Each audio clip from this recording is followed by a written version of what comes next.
Magara ang ayos ng simbahan at kalmado ang atmosfera ng paligid.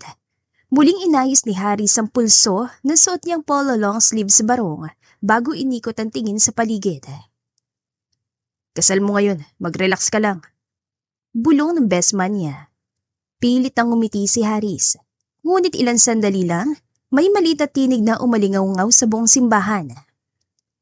Tulungan niyo po kami! Sigaw ng batang babae. Tumakbo ito papasok at basang-basa ng luha ang mga mata. Naimatay po si Mama sa labas! Hindi po siya gumigising! Biglang tumigil ang tunog ng musika. Ang mga bisita na kanina'y nakangiting nakatingin sa altar ay sabay-sabay na napalingon sa bata. Ano nangyayari? Tanong ng bride na si Claudia. Lumingon ito sa bata at biglang napalitan ng inis sa mukha nito. Who let this child in? This is our wedding, Haris! Lumapit na lamang si Haris sa bata at marahang yumuko upang magpantay sila nito. Nasaan ang nanay mo, iha? Tanong niya ng mahinahon. Nasa labas po! Sagot ng bata at halos hindi na makapagsalita sa sobrang pag-iyak. Nahulog po siya sa hagdan! Hindi po siya gumagalaw! Security! Sigaw ni Claudia. Ilabas yung bata at hindi itong oras para gumawa ng eksena. Claudia, tama na. Pigil ni Haris dito. Bata pa yan, wala ka bang konsensya? Huwag mong sabihin ikaw ang tutulong yan. Magpadala ka ng iba, basta huwag mong sirain ang moment na to, Haris, please. Joshua. Tawag ni Haris sa tauhan niya. Tulungan mo yung bata. Dalhin niyo agad ang nanay niya sa ospital. Opo, sir. Mabilis sa sagot ni Joshua bago ito lumabas ng simbahan. Pero bago pa man tuluyang makalis ang bata, napansin ni Haris ang kumikislap na bagay sa dibdib nito. Isang maliit na kwintas na may pendant na hugis puso. Napahinto siya na maging pamilyar iyon. Ano yan nasa leg mo, iha? Tanong niya. Tumingin naman ang bata sa kanya. Bigay po yan ni Mama. Lagi niya po itong suot. Napalunok si Haris. Kumirot ang dibdib niya nang masilayan ng malinaw ang pendant na parehong-pareho sa kwintas na minsan niyang binigay sa ex-girlfriend niyang namatay. 6 na taon nang nakalilipas. Hindi niya namalayang nakatitig siya rito na matagal. Hanggang sa muli siyang tawagin ni Claudia. Haris! Malamig na sabi nito. Can we please continue? Tumango siya ng mabagal pero nanatiling mabigat ang loob.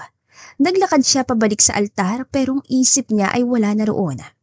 Mula pa kanina sa seremonya hanggang sa reception ay paulit-ulit niyang iniisip ang mukha ng batang babae at ang kwintas na nakita niya. Hindi siya mapanatag hanggang hindi niya nakukumpirma ang nasa isip niya. Joshua, sabi niya habang papasok sa labi ng ospital. Saan dinala yung babae kanina? Sir, nasa room 208 po. Stable na raw pero unconscious pa rin ang dali namin. Sagot nito. Tumango si Haris at mabilis na nagtungo sa silid. Pagbukas niya ng pinto, bumungad sa kanyang batang babae na nakaupo sa gilid ng kama. Hawak ang kamay ng babae na nakahiga roon. Paglapit niya roon, ay parang tumigil ang tibok ng puso niya nang makita mukha ng babae. Halos hindi siya makapaniwala na makilala ito. Audrina, bulong niya. Matagal niyang pinagluksa ang babaeng ito. Siya mismo nagpakremate sa bangkay na sinabi nilang kay Audrina. Sinira ng pagkawala nito ang buong pagkatao niya. Pati ang puso niya, tinabunan niya ng galit, sakit at ng paniniwalang iniwan siya. Hindi niya alam kung milagro o kabaliwan na nakikita niya. Pero isa lang ang malinaw. Ang babaeng minahal niya na akala niyang nilamon na ng kamatayan ay humihinga ulit sa harapan niya. Nagmulat si Audrina ng mga mata. Kumurap ito ng ilang beses bago tuluyang bumaling sa kanya. Haris, ikaw ba talaga to? Halos pabulong niyang tanong. Ikaw si Audrina, di ba? Hindi naman siguro ako nananaginip. Ramdam niya ang luhang gustong kumawala sa kanyang mga mata, pero hindi siya kumurap dahil baka kapag ginawa niya yon, mawawala sa kanyang paningin ng babae. Nangunot naman na noon ito. Oo, bakit? Akala ko patay ka na. Garalgal niyang wika. Nakita niyang nagulat si Audrina sa huling sinabi niya. Patay? Tumaas ang kilay nito. Haris, anong sinasabi mo? Matagal na tayong wala, pero hindi naman ako namatay. Yan na ba ang bagong usong dahilan ngayon? Umalis lang ako noon. Pinatay mo na ako. Parang tinusok ang dibdib ni Haris sa narinig niya. Wala man lang emosyon sa boses nito. Ni bakas ang pagkabigla o galit ay wala. Para bang wala lang ang ilang taong niluksa niya para rito. Nasunog yung bahay mo dati. Mahinahon niyang paliwanag. May katawan na nakita. Lahat ng tris ng katawan na yun ay mula sa'yo. Kaya iniisip ko, patay ka na. Tumingin ito sa bata saka bumaling ulit kay Haris. Siguro, oras na talaga para magkausap tayo ng maayos. Pero hindi pa ngayon. Pagod ako. Parang binuhusan ng malamig na tubig si Haris sa narinig. Audrina, hindi mo malang ba ako tatanungin? Hindi mo ba ako kakausapin? Pasensya na, Haris. Hindi ko alam kung anong gusto mong marinig. Marami na nangyari. Matagal na yon. Tumingin ito kay Ayla na nakamasid lang sa kanila. Ayla, anak, magpasalamat ka kay Sir Haris. Siya nagdala sa atin dito. Salamat po, Sir Haris. Taus-pusong sabi ng bata. Ngumiti si Haris pero pinipilit na lang. Wala nga naman iha. 6 na taon niyang niluksa ang babae dahil sa pag-aakala na patay na ito. Lahat ng nakilala sa babae ay alam na patay na ito. Pero dahil kasambahay lang si Audrina ng pamilya niya, hindi ito masyadong big deal maliban sa kanya at mga magulang niya. Pagkapasok niya sa kotse, tumunog ang cellphone niya. Tumatawag si Claudia. Haris, nasan ka? Galit ang boses ng babae. You just left our wedding. Alam mo ba lahat ng tao naghihintay? Claudia, please, huwag ngayon. Huwag ngayon?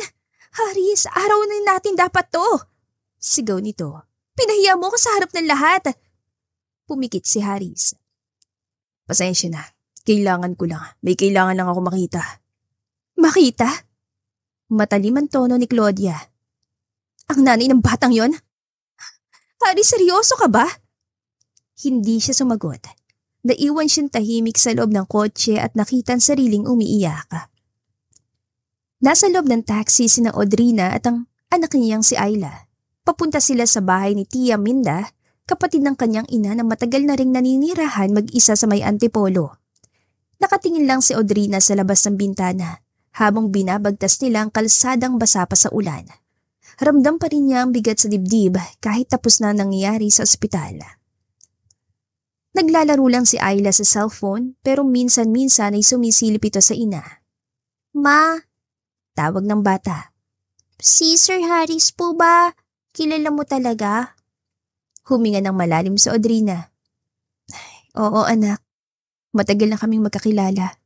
Nung bata pa ako, doon ako nagtatrabaho sa bahay nila. Kaibigan po ba siya ni Ninang Claudia? Tanong ni Ayla. Kasi parang nakita ko si Ninang kanina sa simbahan. Di ba siya yung bride? Napatigil si Audrina. Nilingon niya ang anak. Anong sabi mo anak? Si Ninang Claudia po yung bride kanina, ma. Hindi na niya yata ako kilala. Di ba po sabi niyo bumisita po siya nung 3 years old po ako? Parang nabingi siya sa sinabi ng anak. Napalunok siya at napahawak sa dibdib. Claudia, siya yung bride? Ulit niya. Opo, ang ganda nga niya ma. Akala ko nga artista. Diyos ko, bulong niya. Hindi ko alam. Ma, bakit po? Tanong ni Ayla. Umiling siya. Wala anak. Mamaya na tayo mag-usap tungkol dyan ha. Basta huwag mo munang banggitin kahit kanino yung nakita mo ha.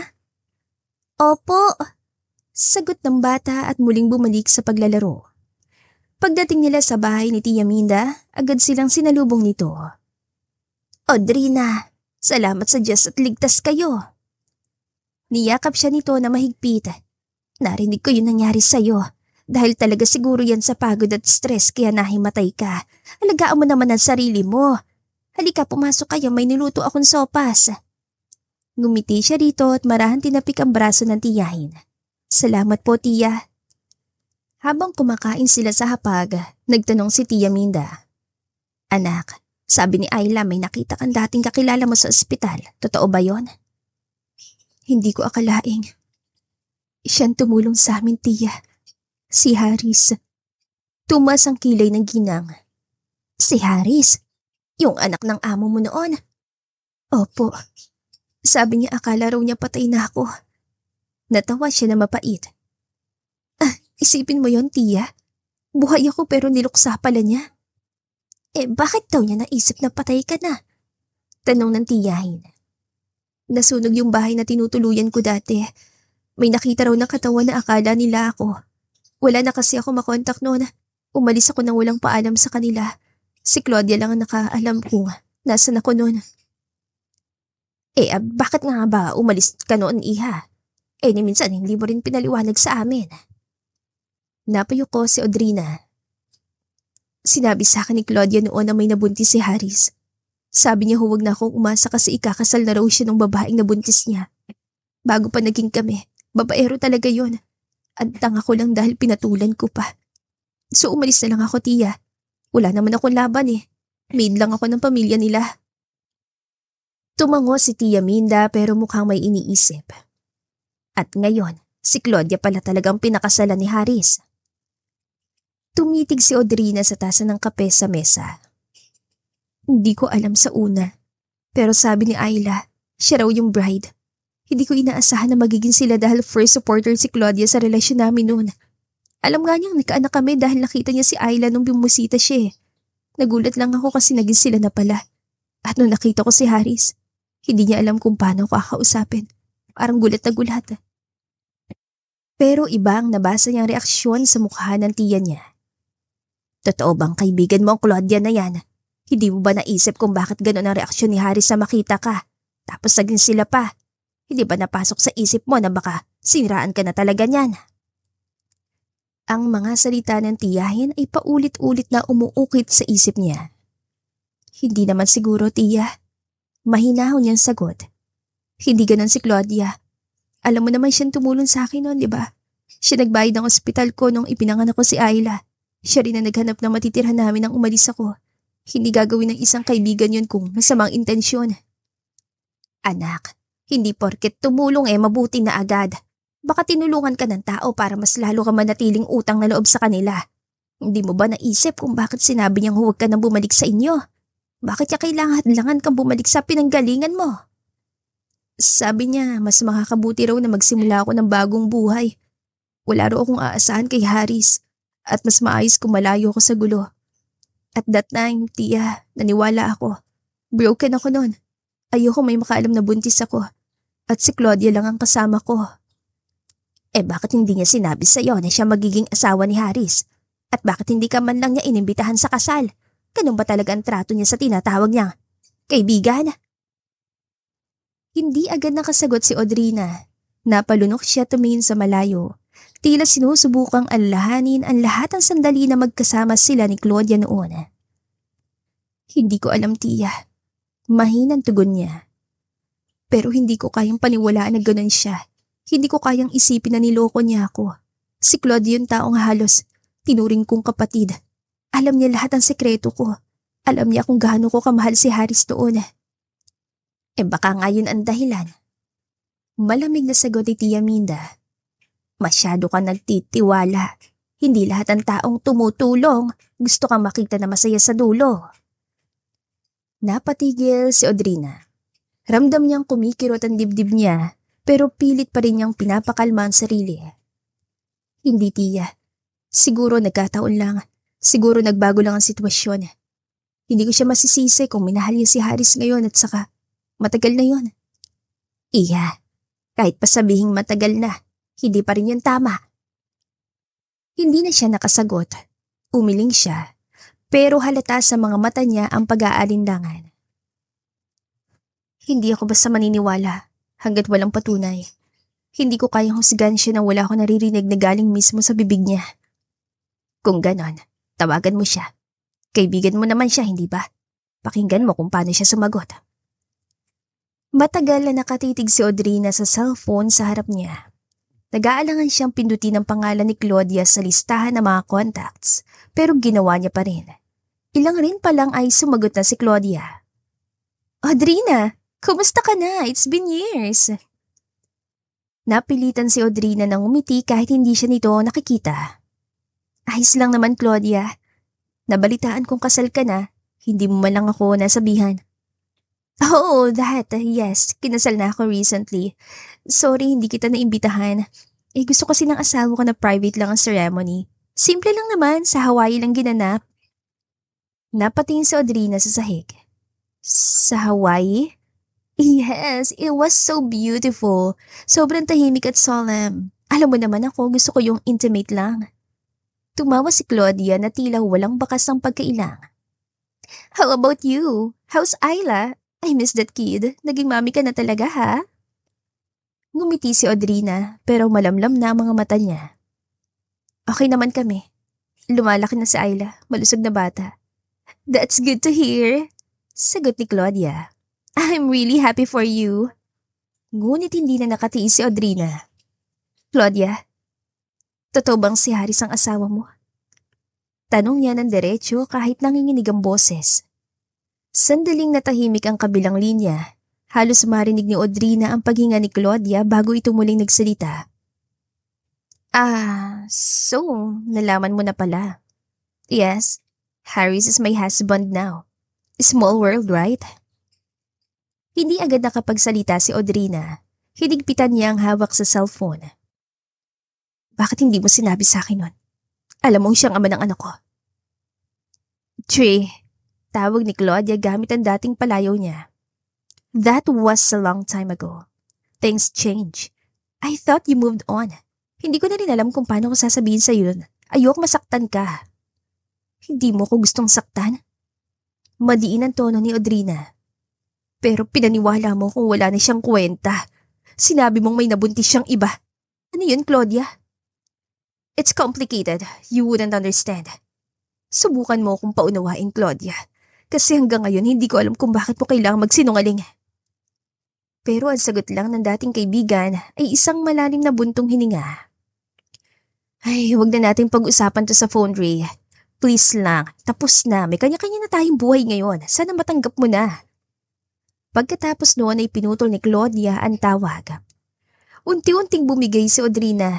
Nalaglag ang cellphone sa kandungan niya habang dumadaloy ang mga luha sa kanyang pisngi. Lumapit si Tia Minda at marahang hinaplos sa likod niya. Anak, yan na bang pruweba na hinahanap mo? Pinunasan ni Audrina ang luha niya. Wala na rin naman akong magagawa. Hindi na rin babalik ang dati. Siguro, mas mabuting tanggapin ko na lang. Pagkatapos ng lahat ng ginawa nila sa'yo.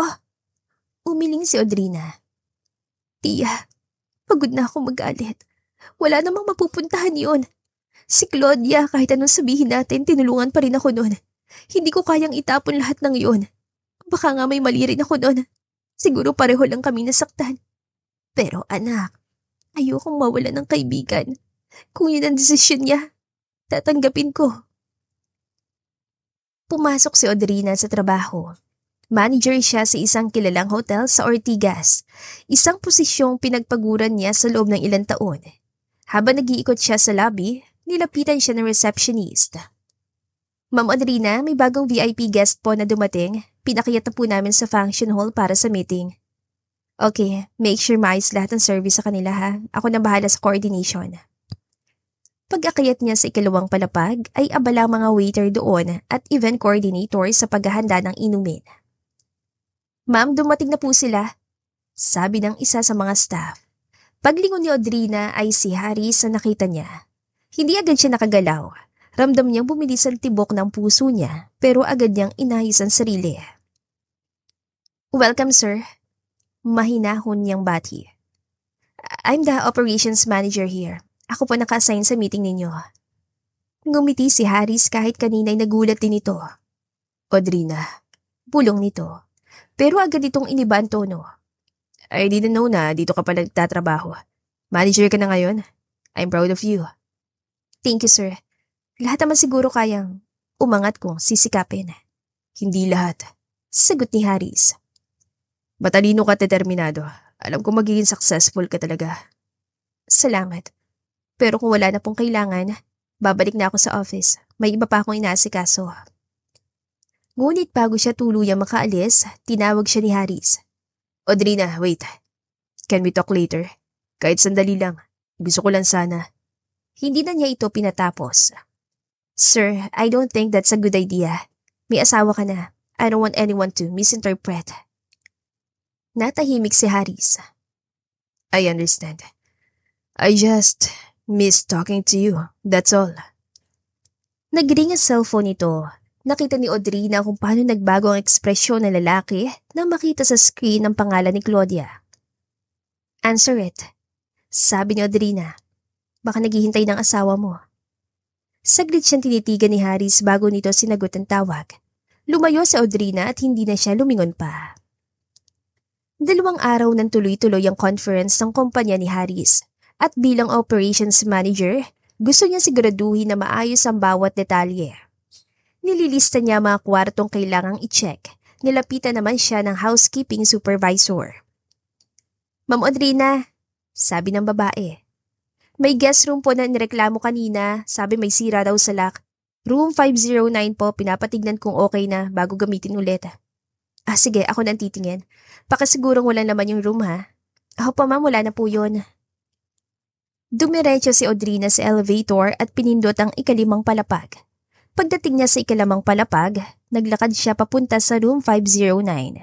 Kinuha niya ang master key card, binuksan ang pinto at maingat na pumasok doon. Pagsilip niya, napansin niyang nakaayos ang lahat. Nilapitan niya ang doorknob at sinubukang buksan mula sa loob. Ngunit bago pa siya makalabas, biglang bumukas ang pinto at may pumasok na lalaki. Excuse me, I think this is the... Natigilan si Audrina. Sir Haris? Pareho silang napahinto. Nakita siya nitong may hawak na clipboard. Audrina, I'm sorry, akala ko walang tao. Pinapatignan ko lang sana kung maayos yung lock. Okay lang sir, nandito na rin ako. Titignan ko na lang ulit. Ngunit bago pa siya makalabas, biglang bumagsak ang pinto at sumara ng mga lakas. Sinubukan niyang buksan muli pero ayaw na nitong bumukas. What the? Napamura si Haris at sinubukan ding pihitin ang doorknob. It's locked from outside. Bakit nagkaganito? Sinubukan ni Audrina ang switch ng ilaw, ngunit sa mismong sandaling iyon, biglang nag-brown out. Brownout pa talaga. Hindi niya mapigilan na magpanik dahil hindi niya naman naisip na magsasama sila sa iisang kwarto. Relax, Audrina. Don't panic. I'm sure, temporary lang to. Hindi naman ako nagpapanik. Depensa niya. Ayaw lang kasing bumukas ng pinto. Let me check. Sabi ni Haris. Lumapit ito upang pilitin ang knob, pero wala pa rin. Mukhang nag-jam talaga yung lock. Kailangang hintayin natin yung maintenance. Lumipas ang ilang minuto, unti-unting nasanay ang mga mata nila sa dilim. At nang makasilip ng bahagyang liwanag mula sa bintana, sakalang napansin ni Haris ang suot ni Audrina. Pero dahil mainit, bahagyang nakabukas ang unang butones sa leeg nito. Marahang umiwas ng tingin si Haris. Hinubad niya ang kanyang coat at inabot ito kay Audrina. Here, gamitin mo muna to. Medyo malamig dito. Ayos lang sir, hindi naman ako giniginaw. Please, gamitin mo lang. You look uncomfy. Salamat. Ibinaba nito ang tingin. Nagsalita muli si Haris. You've changed a lot. Tumingin si Audrina sa kanya. 6 na taon din yon, sir. Maraming nagbago. I know. Pero, to be honest, hindi ko pa rin matanggap na gano'n na lang. Akala ko kasi talaga na nawala ka na. Tugon niya. Nag-angat ito ng tingin para magtagpo ang kanilang mga mata. At naniwala ka agad? Hindi ka man lang nagtanong? Hindi mo ba naisip man lang na baka may mali? Huwag mo sabing pinagdududahan mo si Claudia. Sagot ni Haris. She was the one who handled everything. Hindi ko alam na. Napangiti ito na mapait. Siya nag-asikaso. Siya rin siguro nagsabi sa'yo na patay na ako. At naniwala ka naman agad. Hindi ko alam. Lahat ng ebidensya ay nagtuturo sa'yo. Paano ako magdududa sa kaibigan mo? Bihira ng totoong kaibigan ngayon, Haris. Minsan, yung akala mong kakampi mo, siya pa palang dahilan kung bakit nasira pa ang buhay mo. Anong gusto mo sabihin? Tanong ni Haris. Tanungin mo siya mismo. Malamig na sagot nito. Nasa kanya lahat ng sagot dahil pati ako hindi alam kung ano talagang gusto niyang mangyari sa ating dalawa. Kung talaga nagsinungaling si Claudia sa ating dalawa, bakit pinagtatanggol mo pa rin siya, Adrina? Bakit hindi mo nalang aminin na pinaglaruan niya tayo? Kasi hindi ko na alam, Haris. Siguro may mga dahilan siya. Siguro sinabi niya sa'yo na patay na ako para tumigil ka na sa paghahanap sa akin. Bakit niya gagawin yun? Sa tingin mo, mas gugustuhin niyang paniwalaan kung patay ka na kaysa sabihin sa akin ng totoo? Oo, ideya mo yun. Ano sinasabi mo? Sinabi mo ba sa kanya na gawin yun? Para isipin kung tuluyan ka na nawala? Dahil kung yun ang totoo, pinaranas mo sa akin ng impyerno sa loob ng 6 na taon, Audrina. Napatayo na si Audrina. Galit siya nitong tinignan. Siguro mas mabuti na yan kaysa mabuhay na niloloko mo ko. Mas gusto mo bang bumalik ako para lang malaman na patuloy lang nating sasaktan ng isa't isa? Akala mo hindi ako nasaktan nang umalis ako? Sana sinabi mo na lang na ayaw mo na sa akin na kinamumuhian mo ko. Kahit ano, wag lang ito. Bahagyang pumiyok ang boses niya. Alam mo ba kung anong pakiramdam na akala mo inilibing mo ng babaeng mahal mo? Mas mabuti na yon. Mas mabuti pang isipin mong wala na ako. Wala na ring point kung sasabihin ko pa. Kasi inasawa mo na si Claudia. Kung buhay man ako, wala rin namang magbabago. Kaya umarte ka na lang na totoong patay na ako. Mas madali yon. Hindi ganun kadali para sa akin, Audrina. Akala mo ba hindi ako nasaktan? Hanggang ngayon umaasa pa rin akong ipapaliwanag mo kung bakit mo ginawa yon. Magbabago ba kahit ano kung sabihin ko sa'yo ang totoo ngayon? May sarili ka ng buhay na wala ako. May sarili ka ng buhay na wala ako. Kung masaya ka na kay Claudia, edi ayos. Suportado ko yun. Masaya? Mapait na tawa ni Haris.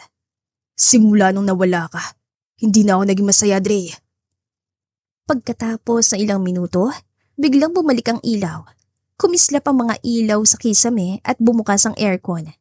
Pareho silang napatitig sa isa't isa. Tila naputol sa realidad ang kung anumang koneksyon na muntik na muling mabuo. May kumatok mula sa labas. Sir, ma'am, okay na po. Naayos na po yung lock. Bumukas ang pinto.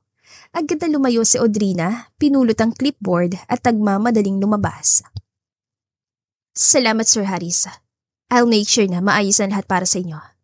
Dre, tawag ni Haris. Pero hindi na siya nilingon ni Audrina. Tumakbo na ito palabas ng hallway. Pagsapit ng hapon, matapos ang ilang meeting at inspeksyon sa mga departamento, halos nakaramdam na ng pagod si Audrina. Nasa opisina na siya at inaayos ang ilang papeles nang kumatok ang isa sa mga staff. Ma'am Dre, sabi ng babae. May mga guest po sa restaurant, kasama po sa kanila yung bagong asawa ni Mr. Harris. Gusto raw magpa-reserve ng table for dinner. Napatingin si Audrina dito. Asawa ni Mr. Harris? Opo ma'am, si Mrs. Claudia Zamora daw po. Siya po mismo nag-book. Parang biglang sumikip ang dibdib ni Audrina. Pero agad niyang pinilit ang sarili na maging kalmado. Okay, noted. Pakisigurong maayos ang service. Gusto ko, personal niyang i-assist. VIP siya. Opo, ma'am. Wala siyang balak magpakita. Gusto lang niyang matapos ang araw ng walang gulo. Pero sa kasamang palad, hindi iyon ang mangyayari. Nagpasya siyang ikutin ang restaurant para siguraduhin maayos ang operasyon. Ngunit narinig niyang isang pamilyar na tawa mula sa sulok ng VIP area. Napalingon siya. Nandoon si Claudia at nakaupo sa gitna ng mesa. Kausap ang dalawang babaeng mukhang mga kaibigan nito. Hindi siya agad napansin ni Claudia, kaya nagpasya si Audrina na dumaan sa likod ng partisyon. Mula roon, malinaw niyang naririnig ang usapan. Hindi pa rin ako makapaniwala na kinasal ka na kay Haris. Yung dating crush na lahat sa lugar ninyo noon, ikaw pala nakatuluyan. Wika ng kasama nito. Tumawa si Claudia. Well, destiny talaga siguro yon. Matagal ko na siyang gusto. Alam niyo naman yan. Alam kong ako talagang para kay Haris. Parang nabingi si Audrina. Muntik na niyang mabitawan ang hawak na tray. Talaga? Sabi ng isa. So totoo pala yung chismis dati na inagaw mo siya? Worth it naman, di ba? I mean, look at me now. I am Mrs. Zamora. Mahal ako ni Haris. And that's what matters. Ilang taon ko ring tiniis na magpanggap. Alam niyo ba yon? Nagsinungaling pa ako kay Dre noon para lang makaalis siya. Kasi kung hindi, baka hindi tumigil si Haris kakahabol. Napakapit si Audrina sa dingding. Hindi siya makapaniwala sa mga salitang lumalabas sa bibig ng dating kaibigan. Pero hindi ba't umalis lang talaga si Audrina? Sinabi ko lang sa kanya na namatay si Dre sa sunog. Sinakyan niya kasi may katawan daw na nahanap. At saka ilang taon rin akong naghintay bago siya tuluyang bumigay. Pero worth it, girls. Worth every lie. Tumawa silang tatlo. Naramdaman niyang bumigat ang dibdib at nanikip ang kanyang lalamunan. Umatras siya habang makalabas sa kusina. Hindi na niya napigilang humagulgol. Napasandali siya sa pader habang dumadaloy ang mga luha sa kanyang pisngi. Halos mabingi siya sa mga sariling hikbi. Mama? Tawag ni Ayla mula sa likuran. Napatigil si Audrina at agad pinunasan ang mukha. Nakatayo sa may pinto ang anak niya at may hawak pang stuffed toy. Ayla, anak, bakit ka nandito? Garal-gal ang boses niyang tanong. Nakita kita dito sa restaurant. Sabi ni ate receptionist, nandito ka raw. Mama, umiiyak ka ba? Lumapit si Ayla at marahang hinawakan ng kamay ng ina. Sino nanakit sa'yo? Wala anak. May nalaman ng si mama pero okay lang ako. Hindi ka okay. Umiling si Ayla sabay yakap sa kanya. Umiiyak ka po. Niyakap niya na mahigpit ang anak. Anak, may pupuntahan tayo bukas. Bibisitahin natin sila lolo at lola mo. Yung parents ni Papa? Tanong ng bata. Oo, makikilala mo na sila. Pagdating nila sa mansyon ng mga Zamora, kabado siyang huminga ng malalim bago kumatok sa malaking gate. Lumabas ang matandang hardinero at halos hindi makapaniwala na makita siya. Audrina! Gulat na sabi ng lalaki. Ikaw ba talaga yan? Akala namin patay ka na. Buhay ako, Mang Delphine. Pwede ba makausap ko sila, Ma'am Rebecca at Sir Richard? Sandali lang tatawagin ko sila. Ilang sandali lang, bumukas ang pinto ng bahay. Lumabas si Mrs. Rebecca Zamora, ang ina ni Haris. Nang makita siya'y napatakip ito ng bibig at agad tumulo ang mga luha. Diyos ko, Audrina! Halos manginig ang boses ng ginang. Totoo ba to? Ikaw nga ba talaga? Lumapit siya rito at marahang yumuko bilang paggalang. Ako po ito, Mama. Agad siya niyakap ng ginang. Anak, nasan ka na buong panahong yon? Walang araw na hindi kami nagdarasal na sana buhay ka pa. Hindi na rin napigilan ni Audrina ang pag-iyak. Pasensya na po, Ma'am. May mga nangyari lang noon na hindi ko kayang ipaliwanag. Pero nandito na po ako. Lumapit si Sir Richard, ang ama ni Haris. At sino itong kasama mo? Tanong nito habang nakatingin kay Ayla. Siya po si Ayla, anak ni Haris. Halos mapaupo sa gulat si Mrs. Rebecca. Apo, Diyos ko po, apo ko pala siya. Lumapit ito kay Ayla at niyakap ang bata. Namukhang kamukha ni Haris nung bata pa. Naging emosyonal ang lahat sa muling pagkikita. Nakaramdam si Audrina ng kaunting ginhawa ngunit hindi pa rin nawawala ang galit at sakit sa puso niya. Nandoon din pala si Leia, ang dati niyang kaibigan at dating sekretarya ni Haris. Kaibigan nila ni Haris si Leia noon pa mang nasa high school pa sila. Dre, tawag ni Leia. Akala ko talaga nangginip talaga ako nung una kitang makita sa simbahan. Nasa hardin sila ngayon ng mansyon. Si Ayla naman ay nasa mga magulang ni Haris. Hindi niya inaasahan na sa pag-uwi niya, ginawa niya siyang patay na mga tao roon. Ang laki pala talaga ng epekto ng pagsisinungaling ni Claudia. Nangunot naman na noon niya na marinig ito. Nakita mo na ako? Umupo si Leia sa tabi niya kung saan nakaupo siya sa bench. Sa araw ng kasal nila ni Claudia at Haris, ako'y nakakita sa iyo sa labas ng simbahan. Tutulungan na sana kita kaso tumakbo bigla yung anak mo sa loob. Pero hindi ko sinabi kay Claudia. Ayoko talaga sa kanya. Masyado siyang manipulative. Natakot lang akong sabihin sa parents ni Haris. Alam ko magugulo lang lalo. Pero ngayon na bumalik ka, anong plano mo? Tumingin siya sa malayo. Hindi ko hahayaan na maging masaya si Claudia habang pinagsamantalahan niya yung tiwalang binigay ko sa kanya. Tinraidor niya ako, Leia. At ngayong alam ko ng totoo, hindi ko siya papatawarin ng basta-basta. Sa kabilang banda naman ay nasa veranda si Haris, hawak ang isang basong alak habang nakatingin sa malayo. Ang lamig ng hangin ay parang kaagapay ng bigat sa dibdib niya. Simula nang makulong siya sa silid kasama si Audrina, hindi na siya mapanatag. Lumabas si Claudia mula sa loob, suot ang manipis na silk robe. Agad siya nitong nilapitan. Babe, malambing nitong tawag. Is there something you want to tell me? Hindi agad sumagot si Haris. Nakatitig lang siya sa basong hawak. Claudia. Huwag mo sabihin, tungkol na naman sa kanya. Putol ni Claudia. Alam ko nagkita kayo. Marahang inilapag niya ang baso sa mini table at tumingin ng seryoso dito. Alam mo naman pala, pero hindi mo sinabi sa akin. Hindi ba dapat ikaw pang unang mag-explain dito? Bakit ka nagsinungaling na? Patay na si Audrina. Sinabi niya sa akin na magsinungaling sa'yo, okay? Sinunod ko lang siya dahil magkaibigan kami. Bakit nagdududa ka pa rin sa akin? Nung nakita ko siya, hindi niya alam na dapat patay na siya. Bahagyang kumurap si Claudia pero agad ding umiti.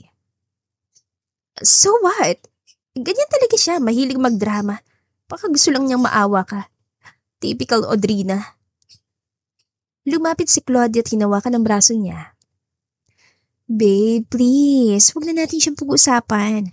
Asawa mo ko, huwag mo hayaan sirain ang nakaraan ng kasal natin. Isa pa, hindi mo ko ginalaw simula ng ikasal tayo. Palagi pang delayed ang honeymoon natin. Gusto kong bumuo ng pamilya kasama ka. Kalimutan mo na siya, okay? Claudia, paano ko sisirain isang bagay na hindi ko na maramdaman na totoo? Nagiba ang mukha ni Claudia. Mula sa pagkabigla ay naging galit. What do you mean by that? Hindi mo na ba ako mahal? Kung sasabihin ko sa'yo totoo, masasaktan ka lang. Lumapit ito sa kanya at hinawakan ang braso niya na mahigpit. Babe, please. Anas ito. I did everything for us. For you. Lahat ng to, yung kasal natin, yung mga pangarap natin, pinaglaban ko yan. Don't throw it all away just because she's back. Hinila ni Haris ang braso niya palayo. Kung totoo man lahat ang sinasabi mo nun, kung talagang wala kang kasalanan, then you don't need to be afraid. Pero kapag nalaman ko may kinalaman ka sa nangyayari ngayon kay Audrina, hindi mo kailangang mag-alala pa. Dahil hindi ka magkakaroon ng kahit anong pamilya kasama ako. Punta si Haris sa bahay ng mga magulang niya. Pagpasok niya sa loob ng mansyon ay natigilan siya sa nakita. May batang babae na nakaupo sa sofa at yakap ang stuffed toy nito. Tumatawa ito habang kausap ang kanyang ina. Pamilyar ang mukha ng bata. Ayla, halika rito apo. Tawag ng kanyang ina sa malambing na tinig. Tumakbo si Ayla papunta rito. Pero nang makita siya nito sa may pinto, napatigil ito. At mula sa likod ni Ayla, lumabas si Audrina. Haris, sabi ni Audrina. Nanuyo ang lalamunan niya. Anong ginagawa mo rito? Pumunta ako para kausapin ang mga magulang mo. Ang mga magulang ko? Naguguluhang tanong ni Haris. Tungkol saan? Imbes na sumagot, tumitig lang si Audrina sa kanya. Tawagan mo si Claudia. Sabihin mo, pumunta rito. Ha? Bakit? Gusto ko siyang kausapin. Matatag na sabi ni Audrina. Natigilan si Haris. Hindi niya alam kung tama ba tong mangyayari pero may kung anong titig sa mga mata ni Audrina na nagpatigil sa kanya. Kinuha niya ang cellphone at tinawagan ito. Hello? Sagot ni Claudia sa kabilang linya. Pumunta ka sa bahay nila mama. Malamig niyang sabi. Ngayon na. Bakit? Ano nangyayari? Tanong ni Claudia. Basta pumunta ka, malalaman mo rin.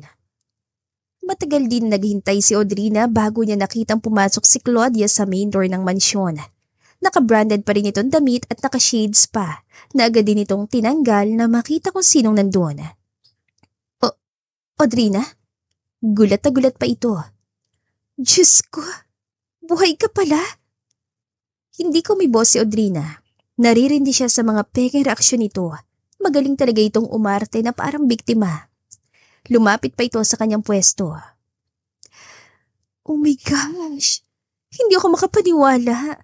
Akala ko talaga patay ka na, Dre. Oh my God, this is unbelievable. Pero bago pa ito makalapit ng tuluyan, tumayo na rin siya. Isang malakas na sampalang umalingaw-ngaw sa loob ng mansyon. Napatras si Claudia at napahawak sa pisngi nito. Gulat ang mga mata nitong nakatingin sa kanya. Oh, Audrina! Tigilan mo na yung drama mo, Claudia. Huwag kang magpanggap na ikaw ang biktima dito. Ano bang pinagsasasabi mo? Gulat na sagot ni Claudia. I'm just happy that you're alive. I mean 6 years, Audrina. Akala naming lahat na patay ako. Putol ni Audrina. Oo, kasi yun ang gusto mong paniwalaan nila. Kasi ikaw mismo nagsabi sa kanila. Huwag ka nga umarting wala kang alam. Nagkita pa nga tayo ng ilang beses, di ba? Tapos umaarte ka ngayon na first time mo ko nakita for 6 years. Ang galing mo. Wait, what? Lumingon si Claudia kay Haris. Babe, ano ba pinagsasasabi niya? Hindi ko maintindihan. Sumingit naman si Leia. Audrina heard you, Claudia. Narinig kanyang pinagyayabang mo kung paano mo inagaw at pinaghiwalay sila ni Haris. Nakita ni Audrina kung paano nanigas si Claudia. Ilan segundo itong hindi makapagsalita. That's ridiculous. Hindi totoo yan. Sinisiraan lang ako ni Audrina dahil... Isa pang sampalang sumunod na ginawa niya kaya hindi nito natuloy ang palusot. Sinungaling ka? Narinig ko mismo, Claudia. Sinabi mo sa mga kaibigan mong proud ka pa na niloko mo ko. Sinabi mo kay Haris na patay na ako para makuha mo siya. Ang kapal ng mukha mo. 6 na taon mo akong binura sa mundo tapos ngayon, gusto mo magpakasanta sa harap ko? Hindi ka lang sinungaling, Claudia. Manhid ka. At sa totoo lang, hindi ko alam kung tao ka pa. Hindi ako nagsabi ng ganon. Nangihinig na tugon nito habang tumutulo ang luha. Audrina, please. Makinig ka naman. Hindi mo alam ang totoo. Hindi mo alam kung gaano kahirap ang ano. Ang ano, ha? Ang manira ng kaibigan? Ang agawin ng lalaking alam mong mahal ng kaibigan mo? Alam mo, minsan iniisip ko, baka ako talaga yung tanga eh. Kasi naniwala ako sa'yo. Naniwala akong totoo kang kaibigan. Pero ang totoo, ikaw palang dahilan kung bakit nawasak ang lahat sa buhay ko. Napahawak na lamang si Harry sa sariling sentido. Claudia, totoo ba? Hindi. Hindi, Haris, hindi. She's lying. Sigaw ni Claudia. Ginagawa lang niya to para paghiwalayin tayo. You know her, she's always been jealous. Pero nakatanggap na naman ito ng isang malakas na sampal mula sa kanya. Pulang-pula na ang mukha nito, pero parang masyado pa ring makapal para umarte na naman ulit. Huwag kang magtangkas siraan ako ngayon, Claudia. Alam mo kung ano ginawa mo. Siniraan mo ko, pinaniwala mo kung may nabuntis si Haris. Pinilit mong umalis ako dahil gusto mong mapasayo siya. At ang masakit, ginawa mong parang utang na loob ko pa ang lahat ng tulong mo. Audrina, please. Pabulong ng tinig ni Claudia. Mahal ko si Haris doon pa. Bago ka pa. Pero hindi kita gustong saktan. Hindi mo gustong saktan? Tumawa si Audrina na mapait. Pinagluksa nila ako habang ikaw, nakaupo sa tabi niya, nagpapanggap na kaibigan. Kung yan ang hindi mo gustong saktan, ano pa ba yung gusto mong tawag doon? It makes sense now. Panamig na sambit ni Haris. Umiling si Claudia habang tumutulo ang luha. Hindi Haris, please. I did it for us. Ginawa ko yun kasi alam kong hindi ka titigil hanggat hindi mo siya nakikita. Gusto ko lang makalimot ka. Gusto ko lang makuha yung pagmamahal mo. Sa kasinungalingan. Matigas ang titig ni Haris. Sa panlilin lang. Ganun mo ko kamahal. Na kaya mo sisirain ang buhay ng iba. Hindi ko sinadya. Halos pasigaw ni Claudia. Hindi ko alam na ganun kalalim ang lahat. Akala ko lilipas din. Tinignan lang ni Haris ito na malamig. Hindi lilipas ang pagsisinungaling, Claudia. Gaya ng sugat na pinilit mong itago. Babalik at babalik din. Napaiyak na si Claudia. Lumapit pa ito kay Haris, pero umatras ang lalaki. Please, Haris, don't leave me. Please. I did everything because I love you. Love? Mapait ang ngiti ni Haris. Kung yun ang tawag mo sa love, ayoko na. Ngunit lumapit si Audrina sa pwesto nito. Hinila pa niya ito at tinulak. Matagal na akong patay para sa'yo, di ba? Kaya simula ngayon, ituring mo na rin akong multo na hindi mo na kailanman makikita. And by the way, I was there when you burned the house. Mabuti na lang at wala ako sa loob. Dinala mo pa nga ako sa vacation house ninyo, di ba? At doon mo sinabi na nakabuntis si Haris. Biglang natahimik ang lahat. Napasinghap si Claudia. Hindi ko sinasadya. Mabilis itong sabi. It was an accident. Nag-away lang tayo noon, Dre. I just wanted to scare you. Hindi ko alam na... Pero bago pa matapos, marin itong itinulak ni Haris palayo. Halos matumbay ito sa sahig. Accident! Sigaw ni Haris. You burned her house, Claudia! Sinunog mo yung bahay niya. Tapos pinaniwala mo akong patay siya. Alam mo bang halos mabaliw ako kakayak sa kabaong na akala ko siya? Babe, please. Lumapit si Claudia, pero mabilis itong umatras nang muling itaas ni Haris ang kamay para pigilan ang sarili. I didn't want to lose you. Ginawa ko lang yan kasi takot ako bumalik siya sa buhay mo. Lahat ng ginawa ko para sa atin. Walang tayo, Claudia. Lahat ng yan, kasinungalingan lang. Hindi mo ko kayang iwan. Halos mabaliw na sigaw ni Claudia. Akong pinakasalan mo, Haris. Ako ang asawa mo. Habang buhay ka nakatali sa akin. Ako ang pinili niya. I'm the one wearing the ring. Itinas itong kamay para ipakitang wedding band sa daliri. Pero biglang sumingit ulit si Leia. Kawawa ka naman, Claudia. Kaso, hindi ka talaga asawa ni Haris. As in, imagination mo lang talagang pagiging asawa ninyo. What are you talking about? Halos matigilan si Claudia. Don't make up lies, Leia. Ako ang nagkasikaso ng mga papeles ng kasal niyo, remember? At ako rin yung inutusan ni Haris na huwag isubmit yung marriage certificate niyo sa civil registrar. Parang binuhusan ng yelo si Claudia. That's not true. Sinungaling ka! Alam ni Haris yon. Tinago niya yung certificate sa office safe niya. Void ang kasal niyo, Claudia. Hindi ka niya asawa. Legal na wala kang karapatan. Haris, sabi mo hindi totoo to. Please, tell them she's lying.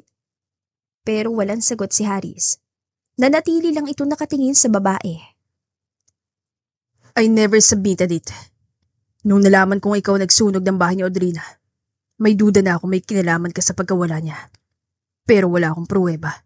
Kaya hinayaan kita maniwala na sa'yo ako. Una pa lang, Claudia. Hindi mo ko nakuha.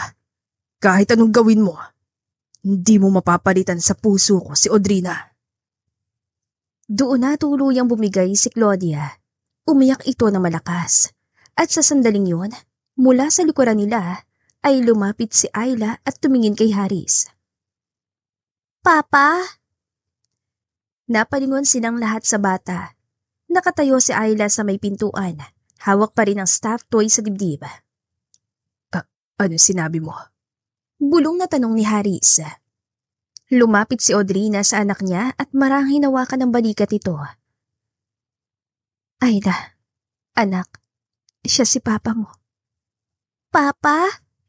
Ulit ni Ayla. Ikaw po ba yon? Nakita ni Audrina ang pangingilid ng luha sa mata ni Haris habang pinagmamasdan ng batang kahawig na kahawig nito. Anak. Halos wala ng boses si Haris ang sambitin yon. Lumuhod ito sa harap ng bata at hinaplos ang pisngi nito. Nakita niya rin kung paano nito tignan ang kwinta sa suot ng bata. Ikaw ang anak ko. Hindi mo siya anak sa iba, Audrina. Umiling lamang siya at pinipigilan ang sariling lumuha. Hindi ako kailanman naghanap ng iba, Haris. Masyado kayong kamukha para hindi mo masabing anak mo yan nung una mo siya nakita. Inosenteng ngumiti ang bata. Sabi ni Mama, ikaw daw po ang papa ko. Pero huwag ka raw malungkot kasi mahal ka pa rin namin kahit hindi mo kami nakasama. Salamat po pala sa pagbisita sa ospital nung nagkasakit si Mama. Ang bait niyo po. Matapos ang konfrontasyon, umalis si Claudia sa bansa. Ayon sa mga magulang nito, kailangan muna nitong magpahinga sa ibang bansa para makabawi sa stress. Pero ilang buwan lang, kumalat ang balita na kinailangan daw itong ipakonfine sa isang mental hospital dahil hindi nito matanggapan lahat. Nang marinig iyon ni Audrina, kahit siya'y natuwa, pero hindi rin siya nagalit. Parang naubos na rin kasi ang lahat ng emosyon niya. Siguro tama lang. Sabi niya noon kay Tia Minda habang nagkakape sila. Wala namang mananalo kapag puro kasinungalingan ang binuo mong buhay. Dumalaw si Harry sa bahay nila upang dalawin si Ayla. Papa! Napahinto si Harry sa paglalakad nang marinig ang boses ng bata. Tumakbo si Ayla kay Haris. Papa, nandito ka na? Akala ko busy ka. Ngumiti si Haris at yumuko para yakapin ang anak. Hindi ko to palalagpasin, kiddo. Miss ko na to makulit kong anak. Nakatayo lang si Audrina sa may pinto at nakatingin sa kanila. Hi. Bati ni Harry sa kanya habang papasok ng bahay. Okay lang ba na duman ako? Tumawag kasi si Ayla kaninang umaga. Oo naman. Hinahanap ka niya araw-araw. Halika, pasok ka. Para nag-aalangan silang magsimula ng seryosong usapan, ngayon silang dalawa na lang ang nasa sala. Dre, tawag ni Harry sa malumanay na tono. Gusto ko lang magpasalamat sa iyo dahil pinapayagan mo ako makita siya. Wala yon. Anak mo rin naman siya. I know. Pero I also know na matagal kita nasaktan. Hindi lang noon kahit ngayon. Kasi kahit anong sabihin ko, parang huli na ang lahat. Past is past, Haris. Hindi ko na rin alam kung may point pa bang pag-usapan. Ang mahalaga okay na si Ayla. She's happy. Tumangulan si Haris. Still, gusto kong bumawi. Hindi ko alam kung paano pero gusto kong maging part ng life niya. Gusto kong makilala ko ng anak ko. Hindi agad nakasagot si Audrina. Pero na makita niya kung paano ngumiti si Ayla habang kinukwentuhan si Haris, tila unti-unting lumambot ang puso niya. Nag-aalmusal sila ni Ayla nang bigla ito nagtanong. Ma, pwede bang imbitahin si Papa this weekend? Pagluto tayo ng sinigang, sabi niya gusto niya raw ng lutong bahay. Anak, baka busy si Papa mo. Please ma, gusto ko lang siya makasama ulit. Promise, ako maghuhugas ng pinggan. Napatingin siya sa anak. Nakita niya sa mga mata nito ang saya at pag-asang matagal na nitong gustong maramdaman. Okay, sige. Invite mo siya. Sumigaw si Ayla sa tuwa, sabay yakap sa kanya. Thank you, Ma! Promise, behave po ako. Dumating ang weekend. Busy na si Audrina sa kusina ng maaga. Naghihiwa siya ng kangkong at hinihintay kumulo ang sabaw. Si Ayla naman ay excited na nag-aayos ng mesa. Ma, sure ka bang masarap ng sinigang mo? Tanong ni Ayla habang inaayos ang kubyertos. Ngumiti si Audrina. Ayla, kung hindi masarap to, ikaw ang sisisihin ko. Ikaw kasi nagpumilit na invite si Papa mo. Kasi naman ma, gusto ko lang ulit kayong magkasama. Hindi ba mas masaya pag complete tayo? Hindi na siya sumagot. Tinignan lang niyang anak at bahagyang ngumiti. Sa totoo lang, ayaw na niya magbigay ng kahit anong expectation kay Ayla. Mas gugustuhin niya makita lang na masayang anak kahit sila ni Haris ay nananatiling civil. Maya-maya narinig nilang bumusina sa labas. Si Papa! Sigaw ni Ayla sabay takbo palabas ng bahay. Narinig ni Audrey ng halakhak ni Haris nang sinalubong ito ng bata. Nang pumasok ito sa bahay, may bitbit pa itong maliit na bouquet ng bulaklak. Para sa magaling na chef, sabi ni Haris sabay abot ng bulaklak sa kanya. Napangiti siya ng bahagya. Thanks, pero si Ayla ang boss ko dito. Siya dapat ang bigyan mo. Don't worry, may pasalubong din ako sa kanya. Inabot ni Haris kay Ayla isang maliit na box ng cookies. Favorite mo yan, right? Yay! Thank you, Papa! Yakap ulit ng bata. Nang makatulog si Ayla sa sofa matapos maglaro, unti-unti naging tahimik ang paligid. Nakatingin lang si Haris kay Audrina. She looks so peaceful. Sabi nito. Yeah, sagot ni Audrina. Bata pa siya pero parang ang dami na niyang alam. Minsan feeling ko mas mature pa siya sa akin eh.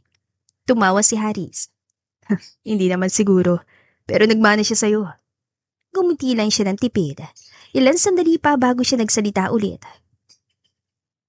So, kumusta ka na? I mean, after everything. Napabuntong hininga si Haris. Honestly, I'm still trying to process everything. Lalo na kay Claudia. Napatigil si Audrina sa pag-inom ng kape. Si Claudia? Yeah. Nabalitaan mo siguro, she's still under treatment. Nasa facility pa rin siya sa US, hindi pa raw stable. Narinig ko nga. Sinabi ni Tia Minda. Hindi ko alam kung dapat ba ako maawa. You don't owe her everything, Jay. She made her choices. Alam ko, mahinahon yan sabi. Pero minsan naiisip ko, paano kung iba lang sana yung nangyari? Kung kinausap niya lang ako noon, kung naging totoo siya sa akin, baka hindi na kailangang may masaktan. Tumingin sa kanya si Haris. Would you forgive her if she asked? Hindi agad siya sumagot. Itinabi niya muna ang tasa sa mesa, saka tumingin sa labas ng bintana kung saan tumutulo pang ulan. Depende, sabi niya sa huli. Kung totoo yung pagsisisi niya. Kasi Haris, hindi ako banal. Hindi ako ganun kabait. Hindi madaling kalimutan yung ginawa niya. Hindi mo kailangang maging mabait. You just need to be free. Free? Tanong ni Audrina. Sa totoo lang, hindi ko alam kung kailan ko mararamdaman yon. Pero siguro, habang nakikita ko masaya si Ayla, kahit paano, nakakagaan. Then maybe that's enough for now. Tumingin siya kay Haris. Hindi ko naman nakalain na ganong kabalo si Claudia sa'yo, Haris. I mean, sinunog niya yung bahay ko, nagsinungaling sa'yo ng ilang taon tapos sakala pa rin niya makukuha ka niya ulit. Hindi naman siya ganyan dati. Pero siguro, pag ang pagmamahal naging obsession na, hindi na yun pagmamahal. At yun ang nakakatakot. Akala mo love pa rin pero unti-unti ka na parang sinasakal. And I let it happen. Kaya siguro part of me still feels guilty. Kasi kahit papano, naging bulag ako sa lahat ng red flags. Hindi mo kasalanan lahat, Haris. Sabi ni Audrina. Minsan kasi kahit gaano tayo katalino, napapaikot pa rin tayo ng taong expert magsinungaling. Sabado ng umaga, abala si Ayla sa pag-aayos ng maliit nitong backpack. Halos punuin nito mga laruan, notebook at isang stuffed toy na ayaw nitong iwan. Nakatayo lang si Audrina sa may pintuan ng kwarto at pinagmamasdan ng anak na parang hindi mapirmi sa tuwa. Ma! Sabi ni Papa pupunta raw kami sa Japan! Sigaw ni Ayla habang nagtatatalon sa kama. Dream country ko yun, Ma! Ngumiti lang si Audrina kahit medyo gulat. Japan? Opo! First time ko sasakay ng airplane! Tumakbo ito papunta sa kanya. Yakap ang passport na pinadala daw ni Haris kahapon. Sabi ni Papa next week na raw. Huminga ng malalim si Audrina. Hindi pa man siya nagtatanong, biglang nag-ring ang phone niya. Hey, bati ni Haris sa kabilang linya. Sana hindi ka magalit. Pero, dabo ko na yung tickets. Tickets? Kunot noon yan tanong. Para sa inyo ni Ayla, di ba? Para sa ating tatlo. Ano? Haris, hindi ako kasama. May trabaho ako at Actually, sabat ito. na-approve na yung leave mo. Kinausap ko si Mr. Jones. Huwag ka magagalit ah. Sabi ko, family trip. Pumayag naman siya agad. Wait, what? Hindi niya maiwasang mapahawak sa noo. Haris, hindi mo pwedeng gawin yon. Ako dapat nag-aayos ng schedule ko. Alam ko, at sorry, pero gusto ko lang. Gusto ko lang ma-experience ni Ayla na buo tayo magkasama. Just for a few days. Ramdam niya ang bilis ng tibok ng puso niya. Dapat nagpaalam ka muna sa akin. Alam ko. Mahinahon nitong tugon. Pero please, Dre, gusto ko lang maging masaya si Ayla. Di mo kailangang magpasya ngayon. Puntahan na lang kita mamaya, okay? At bago pa siya makatanggi, ibinabanan ni Haris ang tawag. Nagpunta nga si Haris sa hotel kung saan nagtatrabaho si Audrina. Suot pa nito ang dark blue polo at nakangiting pumasok sa office niya. Hi, Manager Audrina. Biro nito habang nakasandali sa pinto. Hindi ito nakakatawa, Haris. Sabi niya habang binabasa ang report sa mesa. Ginawa mong biglaan ang lahat? Come on, konting pahinga lang naman. You deserve it. Ilan taon ka nagtrabaho na walang break. This is not just for Ayla. It's for you too. Bumisita naman si Leia kinahapunan sa kanya. Timing rin kasing may ginawa ito sa hotel na pinagtrabahuhan niya. Minsan nagkukwentuhan rin sila kapag may oras.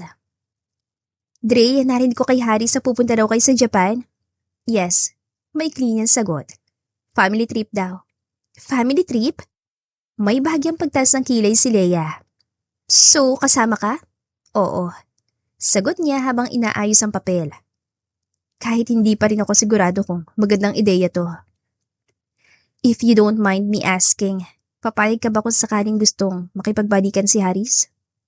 Napatingin si Audrina sa babae. Leia, bakit mo tinatanong yan? Wala lang. I mean, simula nang umalis si Claudia, lagi na kayong magkasama ni Haris. At honestly, akala ko baka magkabalikan kayong dalawa. Ngumiti siya ng tipid. Hindi ko pa alam, Leia.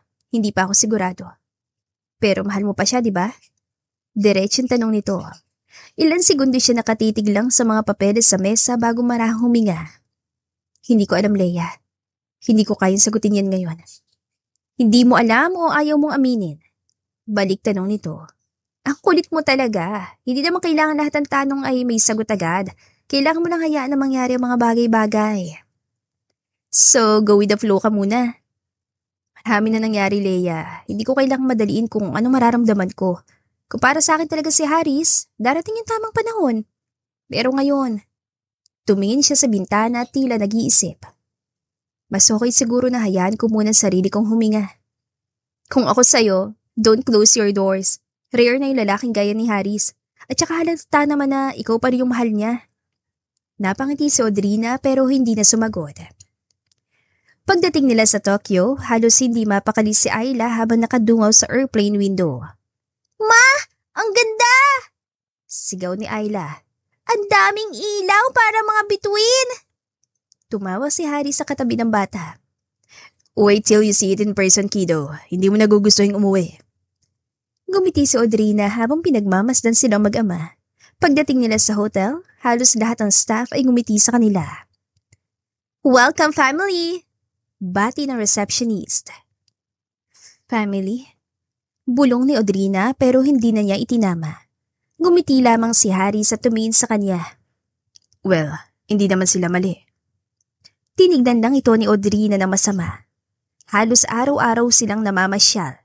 Sa Disneyland, Shibuya, Mount Fuji, at halos lahat ay napuntahan nila. Halos araw-araw din silang napagkamala na pamilya. Your daughter is so cute, sabi ng isang Japanese vendor nang bumili sila ng takoyaki. You three look so happy together. Thank you. Sagot ni Haris habang nakangiti. They're my girls. Haris? Agaw pansin niya. Hindi mo naman kailangan na sabihin yun. Why not? It's true. Hindi siya nakasagot. Napayuko lang siya at pinagmamasdan si Ayla na kumakain ng takoyaki habang natatawa. Pumunta naman sila sa isang sky resort. Si Ayla ay abala sa paggawa ng snow angel habang si Haris at Audrina ay nakaupo sa isang bench. Sobrang saya niya, sabi ni Haris. Parang lahat ng sakit ko nawala na makita ko siyang ganyan. Ngumiti si Audrina. Miss na miss ka talaga niya. Miss ko rin siya, pati ikaw. Tumingin si Audrina kay Haris. Haris. Hindi ko to sinasabi para bumalik agad sa'yo. Mabilis itong sabi. Gusto ko lang maging tapat. Mahal pa rin kita, Dre. Hindi ko alam kung kailan to matatapos. Pero alam kong totoo to. Hindi ko rin alam kung anong nararamdaman ko ngayon. Alam kong mahal kita noon, sobra. Pero ang daming nangyari. Ang daming nasira. Tumango si Haris. I know, hindi ko hinihingi na bumalik agad yung dati. Gusto ko lang malaman mo nandito lang ako, hindi ako alis. Napatingin siya sa malayo. Siguro, kailangan ko muna ng oras para sa sarili ko rin. Gusto ko muna siguraduhin kung kaya ko pa. Then, take all the time you need. Hindi kita pipilitin. Kung kaibigan muna ako ngayon, fine. Pero hindi ako titigil ipakita sa'yo kung gaano kita kamahal. Bumagsak ang ilang snowflakes sa buhok ni Audrina. Napansin ito ni Haris. kaya marahan itong inabot ang kamay para tanggalin ang yelo sa buhok niya. Siguro nga hindi pa tapos ang kuwento nila ni Haris. Pero sa pagkakataong ito, siya nang may hawak ng direksyon ng buhay niya. Bumisita sina Audrina at Ayla sa mansyon ng mga magulang ni Haris. May mga lobo at dekorasyong kulay asul at ginto sa gate. At maririnig ang tugtugan mula sa loob. Birthday kasi ng ama ni Haris na si Richard. Pagpasok nila sa loob ng bakuran, agad silang sinalubong ni Rebecca, ang ina ni Haris, na nakasuot ng floral dress at abala sa pag-aasikaso sa mga bisita. Ay, Audrina! Mabuti nakarating kayo! Masiglang bati nito sabay yakap kay Ayla. Ang laki-laki mo na, iha, parang kailan ang baby ka pa. Happy birthday po kay Daddy Richard. Nasa loob po siya? Oo, nandoon sa veranda nagiinom kasama yung mga pinsan ni Haris. Pero anak, si Haris hindi pa dumarating. May inaasikaso pa raw sa office, sabi ni Leia. Bahagyang napatigil si Audrina. Okay po, baka mamaya pa. Napansin niyang parating si Leia bitbit ang isang folder. Mukhang galing pa ito sa trabaho. Nakangiti itong lumapit. Hi, Dre! Casual na bati nito. Wow, you're here. Hindi ko alam na pupunta ka, ha? Akala ko you'd skip the party since wala naman si Haris. Umangat ang isang kilay ni Audrina. Birthday ng tatay niya to, Leia. Hindi naman kailangan na nandito si Haris para bumisita. Ngumiti rin si Leia pero may bahagyang pangaasar sa tono. Sure ka? Wala ka talagang ine-expect? Baka naman pag bigla dumating si Haris mamaya kilig ka na naman. Leia? Sabat ni Rebecca mula sa gilid. Tumigil ka nga sa pangaasar. Alam mo namang hindi ganyan si Audrina. Joke lang naman po, tita. Natatawang sabi nito sabay kindat sa kanya bago naglakad palayo. Maya-maya, lumabas si Richard mula sa veranda. Medyo namumula na ito sa alak, pero nakangiti pa rin. Audrina anak, halika rito. Sabay yakap sa kanya na mahigpit. Salamat at dumating kayo. Nasaan na si Haris? May trabaho pa raw po. Sagot ni Audrina. Baka humawal mamaya. Ay nako, trabaho na trabaho yung anak kong yan. Pero sige lang, mabutit nandito kayo ni Ayla. Sabi nito at inakay sila papasok. Habang kumakain sila, maraming lumapit kay Audrina. Mga kamag-anak ni Haris sa matagal na niyang hindi nakita. Ay, Audrina, ang ganda mo pa rin, parang hindi tumatanda. Sabi ng isa. Ang swerte ni Haris, sana magpakasal na kayong dalawa. Sabi naman ng isa pang tita na parang may gustong ipahiwatig. Ngumiti lang siya. Tita, baka naman ma-pressure naman ako niyan. Kasi iha, singit ni Rebecca. Lahat naman kami dito, gusto na kayo mag-settle na. Lumalaki na si Ayla, dapat masundan na. Narinig ito ni Ayla at sumigaw ito mula sa gilid. Ma, ayoko ng baby brother huwag muna. Nagtawa na ng lahat. Pagkatapos ng handaan, halos gabi na nang umuwi sila ni Ayla. Agad itong nakatulog sa kama habang si Audrina naman ay naglinis ng konti sa kusina. Nang patayin niyang ilaw, biglang may narinig siyang kaluskos sa labas. Kumunata noon niya nang may dumaan na anino sa labas ng pinto. Napahawak siya sa pinakamalapit na bagay. Dahan-dahan siya lumapit sa pinto at handang manlaban kung kinakailangan. Pagbukas niya ng ilaw, may lalaki nakasuksok sa gilid ng pinto. Audrina, aray! Halos sabay silang napasigaw nang bigla niya itong nasapok sa balikat. Diyos ko! Bulalas ni Audrina. Haris? Nakangising napahawak sa balikat si Haris. Ouch! Grabe ka naman! Napahawak sa dibdib si Audrina. Akala ko magnanakaw ka. Sino ba pumapasok sa bahay ng ganitong oras na walang paalam? Gusto sana kitang i-surprise. Natatawan sabi nito. Hindi ko akalain na ganito ka pa rin kabilis sumuntok. May training ka ba? Hindi training yon, instinct. Lalo na kapag kaligitnaan ng gabi may lalaki sa pinto at hindi marunong mag-text na paparating pala siya. Tawan-tawa si Haris. Well, at least now I know na safe kayo ni Ayla. Walang magdanako na makakalapit sa'yo. Hindi na nakakatawa, Haris. Pero hindi rin maitago ni Audrina ang ngiti habang umiiling. Ice pack muna o kape?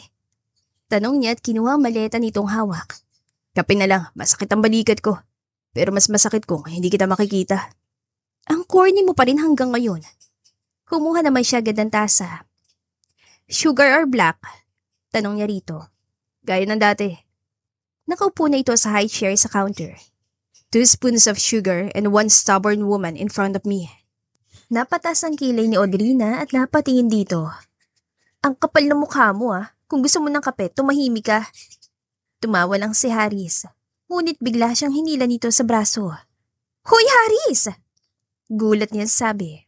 Ngunit bago pa siya makapalag, nasa kandungan na siya ng lalaki. Napahawak siya sa dibdib nito at pareho silang napatingin sa isa't isa. Ilang pulgada lang ang pagitan ng kanilang mukha. Bakit bang kulit mo? Kung may plano ka magpa-hospital, sabihin mo lang. Wala akong plano, Dre. Sabi ni Harry sa may ngiti sa labi. Pero meron akong gustong gawin. Napakunot ang noon niya. At ano yon? Pakita mo ang kamay mo. Ha? Bakit naman? Just trust me. Umirap siya pero pinakita niya naman ang kamay niya. Oh, ayan. Anong gagawin mo dyan? Maya-maya ay nilabas nito ang maliit na box mula sa bulsa ng jacket. Binuksan ito ni Haris at sa loob ay kumikislap ang isang diamond ring. Haris, bulong niya. Ano to? Ito yung bagay na matagal ko nang gustong gawin. Alam kong late na. Alam ko ang dami ko ng pagkukulang. Pero, huminga ito ng malalim. Dre, pakasalan mo na ako. Napanganga na lang siya. Ha? Haris, ngayon mo pa talaga naisip to? 12:00 na ng gabi. Sa lahat ng oras. Kasi wala naman tamang oras para sa mga bagay na sigurado naman ako. I've waited too long to fix my mistakes. I don't want to waste another second. Paano kung ayoko? Ngumiti si Haris. Then, I'll still ask again tomorrow, and the next day, and the next. Hanggang mapagod ka na lang at magpakasal sa akin. Hindi na niya napigilan ang sarili. Binatukan niya ito sa noo. Ang tanga mo talaga, Haris. Aray, ba't mo ako binatukan? Tawa rin ni Haris habang hawak ang noo. Kasi nakakainis ka. Ginugulat mo ako ng ganitong oras tapos bigla ka magpo-propose. Ano to, prank? Hindi, Dre. Seryoso na ang tinig ni Haris. This is real. I'm real. Hindi ko na gusto makita ka lang sa panaginip o sa mga what if. Gusto ko tang makasama. Gusto kong umuwi sa bahay na ganito kahit mapagod ka sa kakasapak sa akin. Napatakip si Audrina sa bibig. Ramdam niya ang pag-init ng mga mata niya. Ang daya mo, pinapaiyak mo na naman ako. Ngumiti ito at marahang inabot ang kamay niya. Saka dahan-dahang sinuot ang singsing sa daliri niya. Kung iiyak ka man, sana ngayon na lang. Kasi pagkatapos ito, gusto kong umiti ka lang palagi. Yumakap siya rito na mahigpit. Oo na, papakasal na ako sa'yo. Oo, as in oo talaga. Hindi yung oo na may kasunod na suntok. Tumawa siya habang umiiyak pa rin. Oo na nga. Ngunit may narinig silang boses mula sa hagdan. Ma? Papa? Antok na tanong ni Ayla. Bakit kayo umiiyak tapos nagtatawanan? Mabilis silang napalingon. Anak, come here. We just had a special talk. Ani Haris. Lumapit si Ayla at napansin ang singsing sa daliri ng ina. Wow ma, ang ganda! Gift ba ni Papa? Ngumiti si Haris at tinignan siya. Hindi lang gift anak, promise ring yan. Napakunot ang noon ng bata. Promise ring? As in promise na hindi na kayo mag-aaway? Promise na hindi na siya papasok ng bahay nang walang paalam. Hirit niya na ikinatawa ni Ayla. Ibig pong sabihin, magsasama na tayo palagi? Nagkatinginan silang dalawa ni Haris na parehong may ngiti sa mga labi. Yes, habang buhay. Uwi ka niya. Huwag mong siraan ng tao kapag nakaramdam ka ng selos o inggit. Natural sa tao ang mainggit minsan, lalo na kapag may bagay o taong gusto rin natin. Ngunit kapag hinayaan nating lamunin tayo ng inggit, nagiging bulag tayo sa kabutihan ng iba. At nakakalimutan natin ang sarili nating halaga. Ang selos ay emosyon, hindi dahilan para manakit. Kapag hindi natin ito nakontrol, maaari itong magdulot ng matinding epekto sa ating buhay. Maaari itong maglayo sa atin sa mga taong nagmamahal sa atin at magtulak sa ating gumawa ng bagay na pagsisisihan natin sa huli. Mas mabuting tanggapin mo na lang yung sakit at gawin mong dahilan para pagbutihin ang sarili mo. Imbes na manira, piliin mong maging totoo, magpakumbaba at matutong maging masaya para sa tagumpay ng iba. At dito na po nagtatapos ang ating kwentong pag-ibig. Maraming salamat po sa pakikinig. To God be the highest glory. Hanggang sa muli. Paalam!